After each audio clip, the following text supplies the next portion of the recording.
जय हिंद बच्चों, प्यारे बच्चों, कैसे हैं आप सब। आशा करते हैं आप लोग घर पर रह कर के सेफ एंड सुरक्षित आप लोग अपना पढ़ाई के कार्य को सुचारू रूप से कर रहे होंगे। प्यारे बच्चों, जैसा कि आप लोगों को पता है कि वर्तमान में उत्तर प्रदेश सरकार द्वारा संचारी रोग पखवाड़ा, ठीक है बच्चों, संचारी रोग पखवाड़ा मनाया जा रहा है। 1 अक्टूबर से लेकर के 15 अक्टूबर तक मनाया जाना है, ठीक है बच्चों। 1 अक्टूबर से लेकर 15 अक्टूबर तक वेक्टर जनित रोग अर्थात संचारी रोग पखवाड़ा मनाया जाना है। इसके अंतर्गत आइए आज हम आपको वेक्टर जनित रोगों से होने वाले कारण एवं उसके उपचार और सावधानियों के बारे में हम आज आपसे चर्चा करते हैं, ठीक है बच्चों। तो आइए शुरू करते हैं। प्यारे बच्चों, एक तुच्छ जीव अर्थात एक तुच्छ सा दिखने वाले जीवाणु द्वारा मामूली रूप से काटा जाना किसी की जिंदगी को भीषण खतरे में डाल सकता है। क्या आप इस बात पर विश्वास करेंगे कि हर वर्ष रोगाणुवाहक जीवजन्य बीमारियों के कारण दुनिया भर में लगभग अर्थात पूरे भारतवर्ष में, ठीक है, 10 लाख लोगों की मौत होती है। हाँ, यह सही है, क्योंकि मच्छर जैसे जीव को काटने से होने वाले मौतों का आंकड़ा जिस तरह से बढ़ रहा है वह वास्तव में चिंताजनक है। ये बीमारियां स्वास्थ्य सेवाओं और अर्थव्यवस्थाओं पर भारी बोझ डालती हैं, क्योंकि इन रोगों के संक्रमण के बाद बच जाने वाले कई लोग स्थायी रूप से कमजोर, विरूपित, ठीक है बच्चों, कमजोर, विरूपित,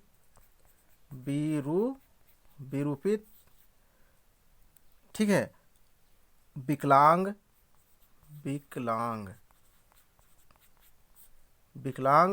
और दृष्टि बाधित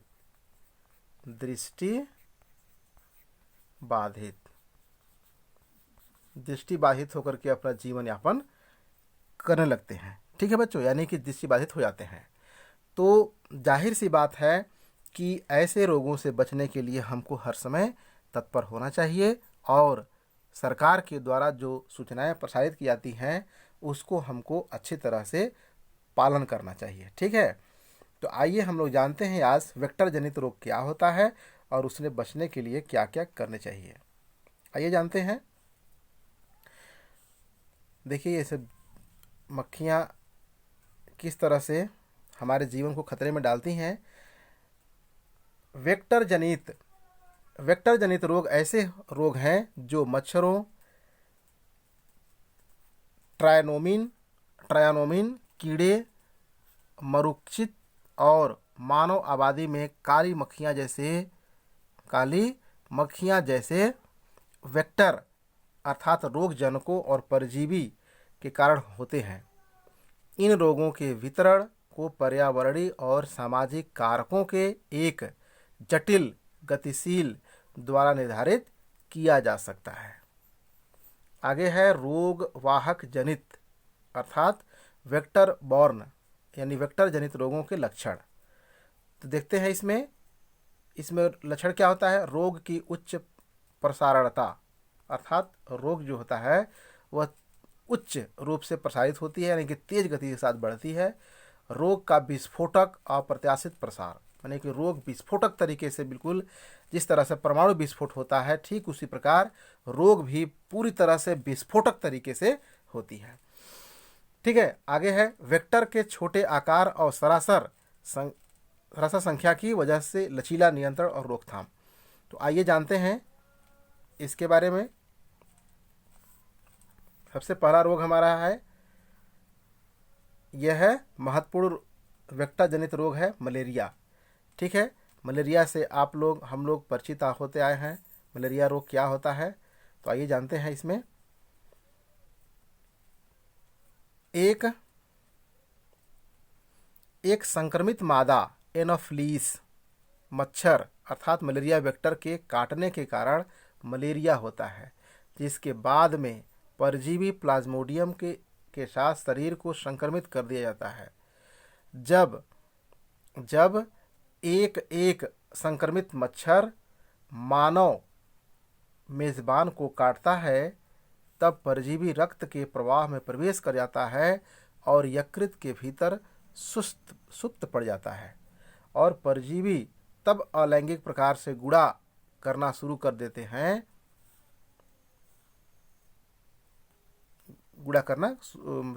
ठीक है। आगे है उसके लक्षण क्या होते हैं। लक्षण है बुखार और ठंड आना, बिगड़ी हुई चेतना, ग्लानि, एकाधिक पेशी स्फुरण के साथ बेहोशी और अचानक उल्टी मिचली, ठीक है, मैंने और घबराहट, ये तमाम प्रकार की घटनाएं देखने को मिलती हैं। अगला जो है, आगे देखते हैं, गहरी श्वास और विपत्ति, रक्ताल्पता है नैदानिक पीलिया और महत्वपूर्ण अंग के रोग का सबूत। परीक्षण और निदान। इसके परीक्षण और निदान करने के लिए निम्नलिखित बातों को निर्धारित करने से रक्त परीक्षण परजीवी को मौजूदगी दिखा सकते हैं और उपचारों में मदद कर सकते हैं। जैसे आपको मलेरिया है या नहीं, किस प्रकार का मलेरिया परजीवी आपके लक्षण है, पैदा रहता है या पैदा कब जन्म लेता है, यदि आपको संक्रमण हुआ है तो कुछ दवाएं ले रहे हैं कि नहीं ले रहे हैं, इस सब की जानकारी लेना होता है, ठीक है। आगे देखते हैं, अगला रोग जो है आपका डेंगू है। डेंगू देखिए किस तरह से पेशेंट को प्रभावित करता है और पेशेंट पूरी तरह से रोग की गिरफ्त में आने के बाद अपने जीवन को खतरे में पड़ा महसूस करने लगता है, ठीक है बच्चों। डेंगू बुखार जिसे ब्रेक बोन बुखार के रूप में भी जाना जाता है, एक मच्छर जनित संक्रमण है जो एक गंभीर फ्लू जैसे बीमारी का कारण बन जाता है। डेंगू बुखार 4 अलग अलग वायरसों के कारण होता है। इनमें से सभी एक का विशिष्ट प्रकार के मच्छर के द्वारा प्रसार किया जाता है। जब कोई मच्छर डेंगू वायरस से संक्रमित किसी व्यक्ति को काटता है तो वायरस मच्छर के शरीर में प्रवेश करता है। जब संक्रमित मच्छर अन्य व्यक्ति को काटता है तब वायरस उस व्यक्ति के शरीर में प्रवेश करता है और वह व्यक्ति बिल्कुल बीमार सा फील करने लगता है और अपने आप को डेंगू से पीड़ित हो जाता है, ठीक है। और आगे देखते हैं, अचानक तेज बुखार हो जाता है, 104 फ़ारेनहाइट से ऊपर उसकी तापमान हो जाती है, सिर में दर्द हो जाता है। आगे देखते हैं, आगे क्या है, आँखों के पीछे दर्द, मुख और नाक से खून बहना, सूजी हुई ग्रंथियाँ, मांसपेशियाँ, जोड़ों में दर्द इत्यादि, ठीक है। ये देखिए लक्षण पूरी तरह से दिखाई दे रहा है इसमें फिगर में। आइए आगे बढ़ते हैं, इसके निदान और उपचार के बारे में देखते हैं। डेंगू बुखार के लक्षण टाइफाइड का बुखार या मलेरिया जैसे कुछ अन्य बीमारियों के समान होते हैं जो कभी किसी निदान की त्वरित और सटीक संभावनाओं को जटिल बना देते हैं। आगे है,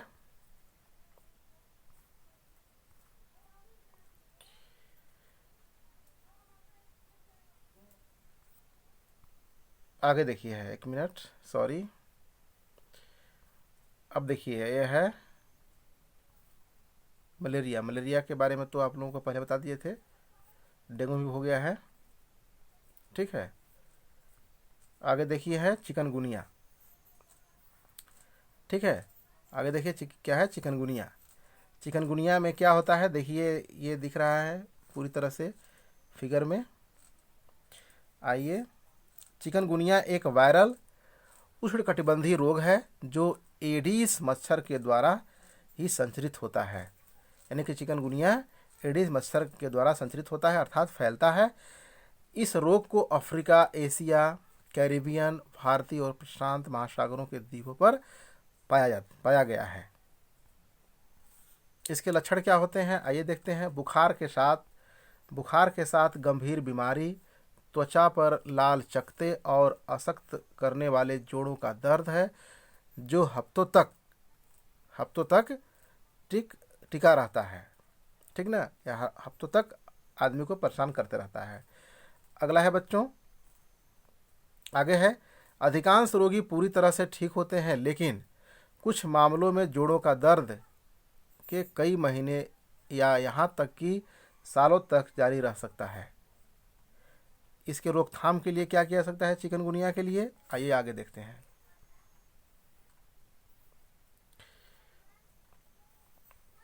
आगे देखते हैं, पीला बुखार। पीला बुखार क्या होता है, आइए देखते हैं। इसमें पीले बुखार यह एडीज मच्छरों द्वारा संचरित एक तीव्र वायरल रक्तस्रावी रोग है। यह नाम का पीला शब्द कुछ रोगियों को प्रभावित करने वाले पीलिया को संदर्भित करता है। पीले बुखार का कारण बनने वाला वायरस अफ्रीका और लैटिन अमेरिका के उष्णकटिबंधीय क्षेत्रों में स्थानिक है, अर्थात पाया जाता है। इसके लक्षण क्या होते हैं, लक्षण में देखिए, बुखार आता है, पीठ में बड़े दर्द के साथ स्नायु दर्द होता है, सिर दर्द, कपकपी होती है, भूख न लगना, मतलिया, उल्टी आती है। ठीक है, आगे देखते हैं। ज़्यादातर रोगों में सुधार हो जाता है और 3-4 दिनों के बाद उसके लक्षण गायब हो जाते हैं, लेकिन कुछ रोगियों एक दूसरे चरण में प्रवेश कर सकते हैं। कुछ रोगियों को यह दूसरे चरण में प्रवेश करते हैं। यह एक ऐसा चरण होता है जो प्रारंभिक छूट के 24 घंटे के अंदर अधिक विषाक्त चरण होता है। उच्च बुखार वापस आता है और शरीर की कई प्रणालियां प्रभावित होती हैं और रोगी तेजी के साथ उसमें पीलिया की स्थिति उत्पन्न हो जाती है। रोगी उल्टी और आंतरिक समस्याओं से पूरी तरह से जूझने लगता है। ठीक है, आगे है जापानी इंसेफ्लाइटिस। तो आइए जानते हैं जापानी इंसेफ्लाइटिस के बारे में।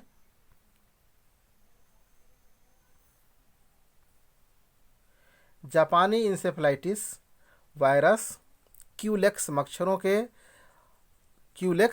मच्छरों के माध्यम से मनुष्य में संक्रमित होता है। यह वायरस मच्छरों के बीच विशेष रूप से क्यूलेक्स ट्राइटिनो ओरैंकस मच्छरों और सूअर और पानी में चलने वाले पक्षियों के बीच संक्रमित होता है। इसके लक्षण क्या हैं, अधिकांश मानव संक्रमण स्पर्शोन्मुख होते हैं या उनके केवल सौम्य लक्षण होते हैं। कुछ संक्रमित रोगों में निम्नलिखित लक्षण हो सकते हैं, मस्तिष्क का जलन, सूजन, इंसेफ्लाइटिस, सिरदर्द का अचानक शुरुआत, तेज बुखार आना, भ्रम की स्थिति, कोमा की स्थिति होना, झटके आना, पेशी स्फुरण के साथ बेहोशी और ऐंठन, ये तमाम प्रकार के इसके लक्षण हैं। ठीक है, आगे है इसका अगला रोग जो है वेक्टर जनित रोग है लसिका नारू रोग या लाइम्फेटिक फाइलेरियासिस। ठीक है, जब धागे जैसे फाइलेरिया संबंधी परजीवी मनुष्य में विभिन्न प्रकार के मच्छरों द्वारा संरक्षित किए जाते हैं, तब सामान्यतः हाथी पाँव के नाम से जाने जाने वाले लसिका नारू रोग का संक्रमण होता है, जिसे फाइलेरिया कहा जाता है। इसका कारण क्या है, सूक्ष्म परजीवी वर्म लसिका प्रणाली में ठहर जाते हैं और प्रतिरक्षा प्रणाली को बाधित कर देते हैं। वे 6 से 8 साल के लिए रहते हैं और उनके जीवन काल के दौरान लाखों माइक्रोफिलरी अर्थात छोटे लार्वा का निर्माण करते हैं जो रक्त में परिचालित होते हैं। हाथों, पैरों और सीने में सूजन हो सकती है, लेकिन अंडकोश की थैली और लिंग जैसे जननांग क्षेत्रों में भी सूजन हो सकती है, जहां यह बहुत दर्दनाक हो सकती है, यानी कि बहुत पीड़ादायक होती है। यदि इसे उपचार के बिना छोड़ दिया गया तो इस रोग का विकास पैरों के ऊतकों को सख्त बनने और व्रण चिन्हित होने में हो सकता है, जिसे हाथी पाँव कहा जाता है। यह लसिका के तरल पदार्थ के इकट्ठा होने और संक्रमण के पड़ने की लसिका की बिगड़ी हुई क्षमता दोनों के कारण ही जिससे प्रभावित लोग कीटाणुओं और बैक्टीरिया के लिए और अधिक अति संवेदनशील हो जाते हैं। ठीक है। इसके लक्षण जो होते हैं वो फ्लू जैसे लक्षण होते हैं, यानी कि फ्लू जैसे लक्षण होते हैं, लेकिन जो इसकी आकृति होती है वो देखिए, आप लोगों को बताए हाथी पाँव रोग जो होता है वह कुछ इस तरह से दिखने लगता है। ठीक है।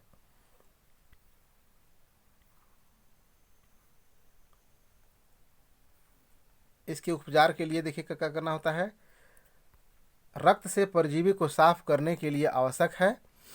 यदि जोखिम वाली जनसंख्या का कम से कम 65% या 5 साल से अधिक समय के लिए इलाज किया जाता है तो संक्रमण के संचरण की रुकावट हासिल की जाती है। रोकथाम के लिए कीटनाशक लगाया हुआ मच्छर जाल या भीतरी अवशिष्ट छिड़काव जैसे निवारक उपायों के माध्यम से मच्छरों के नियंत्रण से लोगों को संक्रमण से बचाने में मदद मिल सकती है।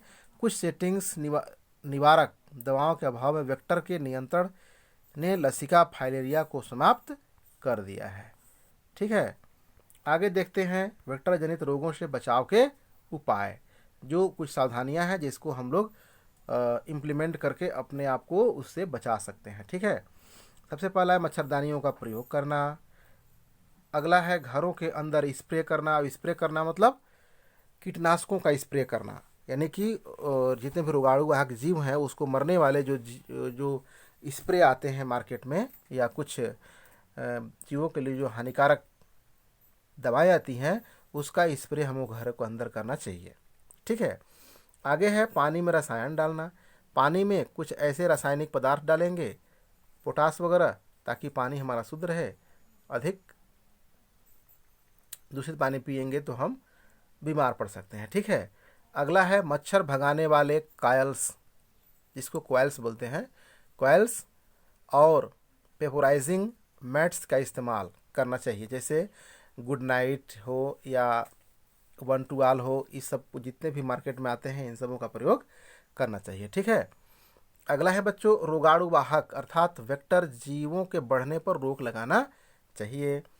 अगला है परजीवियों, कीटभक्षियों व अन्य जीवों के इस्तेमाल के जरिए रोगाणु वाहक जीवों के बढ़ने पर नियंत्रण लगाना चाहिए। फिर आगे है बच्चों कूड़ा कचरा प्रबंध। आगे हमको कूड़ा कचरा के लिए प्रबंध करना चाहिए। घरों के डिजाइन में सुधार करना चाहिए, सिंपल होनी चाहिए। रोगाणु वाहक जीवों में व्यक्तिगत बचाव के उपाय होने चाहिए। यात्रा के दौरान औषधियों का प्रयोग करना चाहिए। आगे है प्रोफिलैक्सिस और रोकथाम उपचार विधियां, थेरेपी, ठीक ना, इसका प्रयोग करना चाहिए। लिम्फेटिक फिलेरियासिस या सोटिस्टोमोमियासिस, ओंकोरेरसियासिस के लिए बड़े पैमाने पर उपचार करना चाहिए। जापानी दिमागी बुखार जैसे इंसेफ्लाइटिस, टिक-बॉर्न या इंसेफ्लाइटिस और येली फीवर इत्यादि से बचाव के लिए हमको सरकार द्वारा जितने भी एहतियात बरतने होते हैं इसको पालन करना चाहिए। चगास रोग और कांगो क्रीमियाई हिमोनहेस फीवर में शरीर, रक्त और तरल पदार्थ की सुरक्षा होनी चाहिए। चगास रोग और टिक बॉर्न इंसेफ्लाइटिस के मामले में खाद्य सुरक्षा करनी चाहिए। ठीक है। तो इस तरह से हमको सावधानियां बरतनी चाहिए जिससे हम इन खतरनाक जीवों से फैलने वाले रोगों से हम अच्छी तरह से बच सकें। ठीक है। तो आशा है आप लोग इस जो वेक्टर जनित रोगों के बारे में वीडियो लेक्चर आप लोगों को प्राप्त हो रहा है, इसको आप लोग ध्यान से देखे होंगे और इससे आप लोग लाभान्वित होंगे और अपने ऊपर इसको इम्प्लीमेंट करेंगे, प्रयोग करेंगे, ताकि हमारा समाज, आप और हम सभी लोग सुरक्षित रह सकें और देश के लिए हम एक जागरूक नागरिक बन सकें। ठीक है। तो इस तरह से आप सभी लोग प्यारे बच्चों अपने घर में सभी सदस्यों को इन सब रोगों के बारे में और रोगों से बचने के उपाय और रोगों के होने वाले कारण, लक्षण, इन सबों के बारे में चर्चा करिएगा और सभी को बताइएगा कि ताकि इन सब बचें, सेफ रहें, सुरक्षित रहें और एक दूसरे का ख्याल करते रहें। ठीक है बच्चों? तो प्यारे बच्चों, आज के वीडियो लेक्चर इतना ही समेटते हैं। आशा है आप लोग इससे लाभान्वित हुए होंगे। प्लीज़ चैनल को सब्सक्राइब कर लीजिएगा। सब्सक्राइब करने से सबसे पहले वीडियो आपको मिलेगा, ठीक ना? हाँ, सबसे पहले आपको मिलेगा, इसके बाद किसी को मिलेगा, ठीक है? क्योंकि सब्सक्राइब कर लेने से ही जो ही वीडियो हम अपलोड करेंगे आपको मिल जाएगा। अपलोड करते ही सबसे पहले आपके पास सूचना जाएगा उसका, ठीक है?